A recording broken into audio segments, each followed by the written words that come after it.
for a way we can stay divine. No, it ain't right, so we change minds. I don't wanna try to say that it's a major crime. Too late to rise from the bottom up. I'll call your bluff behind the closed doors. Communicate like Morse code and so forth. It's unknown when the torchlight leads to your home, and they play with lies for our own good. Self-destructive notions, hard demise is closer. With the price to pay to fight the way to never life, to make it diamond, never leave a trace of crime. Your face begins to say it's otherwise, and so does mine. From one theory to another. What's up, YouTube? This is Dark Styles video here, coming at you with possibly my favorite fighter that's come out this year. Actually, his favorite fighter that's come out in the last few years. Persona 4 Arena Ultimax. Now, the biggest thing that will draw any Persona fan into this game is the fact that you finally get to solve that huge fan argument of who's stronger, the team of Persona 3 or the team of Persona 4, because you have nearly the entire team of Persona 3 in this game finally. And the last one, they only had what, 3-4 people from Persona 3 in this one, and a brand new character that's related to them. This time, everybody except, obviously, for the main protagonist from Persona 3. And why do you ask? If you haven't played Persona 3, then don't ask. I'm not going to spoil that for you. Go play Persona 3 right now. Okay, go play that. But this game has a very nice roster.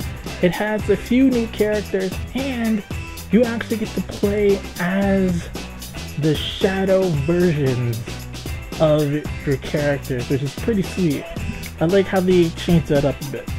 So first, I'm talking about the characters. You have basically everyone from Persona 4 Arena is back. You have Junpei. You have everybody coming in. And there's even some characters that I never thought would be in a fighting game to fight. Like Rise, she's not a fighter, she scans things and sings. But she uses her persona and her singing ability to fight, so I guess she's fighting now.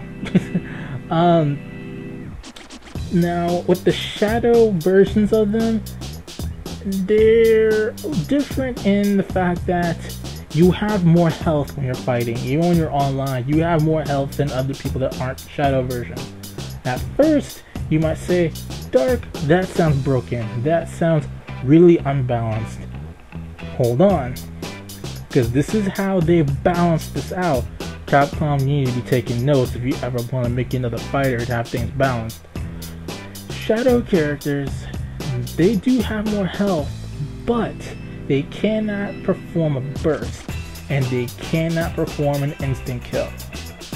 An instant kill, for some of you that haven't played the last Persona 4 Arena, is after you win a match, at the second round or third round, whichever round would be your winning round, you can hit down 3 times and triangle and circle. Of course, if you're on a PS3, I forgot the button layout for the Xbox 360, so I'm sorry, but you do that and you can perform an instant kill.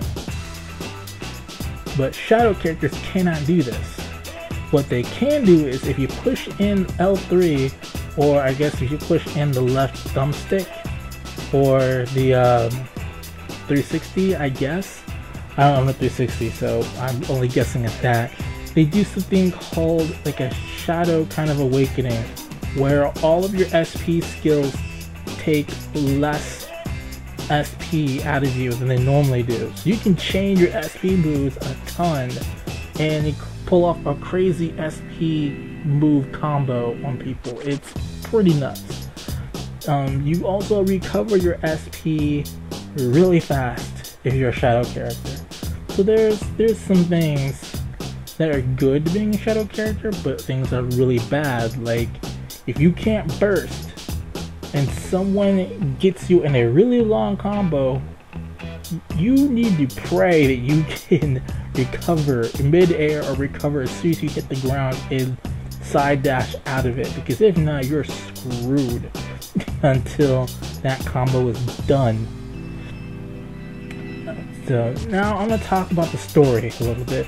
The story takes place literally a day after the events of Persona 4 Arena, and everyone's talking about the events there. The Kirijo group are still wandering around Inaba, and they're still, trying to put together the pieces as to why Labyrinth was put into the TV world to begin with in the last Arena game, and trying to figure out who was the one that did it.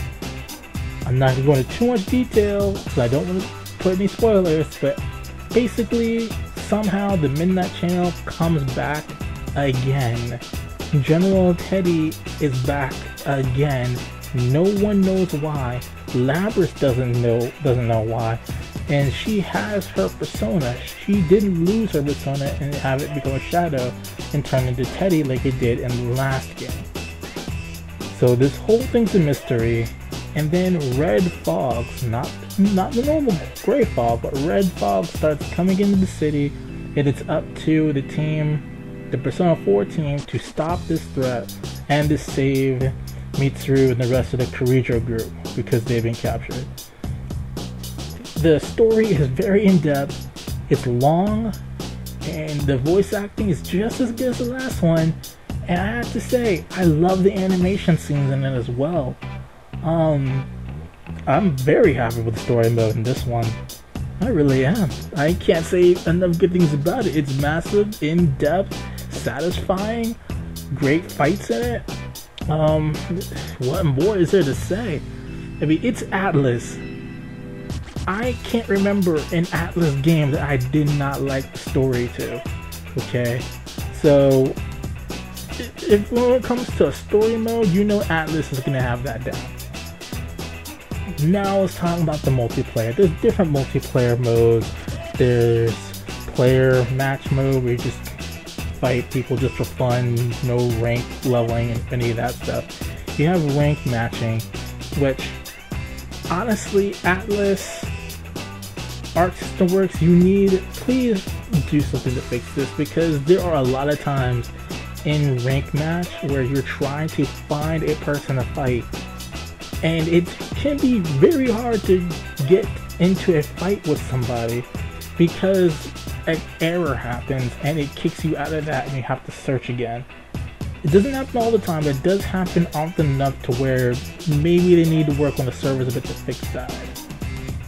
Other than that, the netcode is strong. Even if you see someone that says 0 bars and you're in a fight with them, in the first maybe 2 seconds of loading into the battle, it'll lag bad, but as soon as that thing says fight and you're about to go at it, the lag is gone, just like in the last game.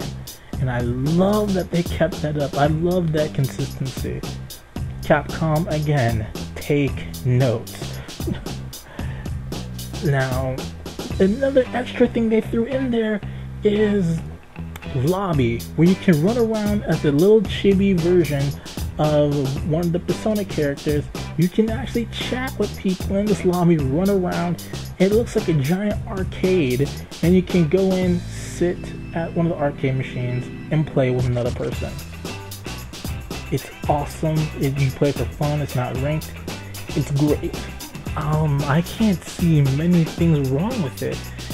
Right now, you can still get Adachi and Marie as free DLC until the week is up, and then after that, anyone who hasn't gotten it has to get both of them for, I think, $5 each. Not that bad. Margaret doesn't come out until a week after this game is done, a week after this game has been released. And Margaret, I believe, will be $5 or $10. All I have to say is, I've fought Margaret before. Margaret is a cheap ass character because, oh my gosh, her persona, you can do a combo on one of her personas and it will not break. It's crazy. I don't know how to beat Margaret at all. But that's a whole nother topic for another video. But when it comes to the entire game all wrapped up, what do I rate it? I would have to rate this game a 9 out of 10 with a strong recommendation to pick this up now. Don't rent, don't just borrow it from a friend, buy this now. Especially since you get 2 DLC characters for free if you get it right now before the week is up. That is a great deal. So please pick this up. If you guys want to see me do a live stream of this over Ustream, of me playing this online, or you guys want me to record my online matches in this game, let me know in the comments below. If I get, I'd say around 20 likes, if I get 20 likes by the end of this month, then I will start doing a weekly Ustream of me playing this game. So until next time guys, so this is Dark Styles video, and I am signing out.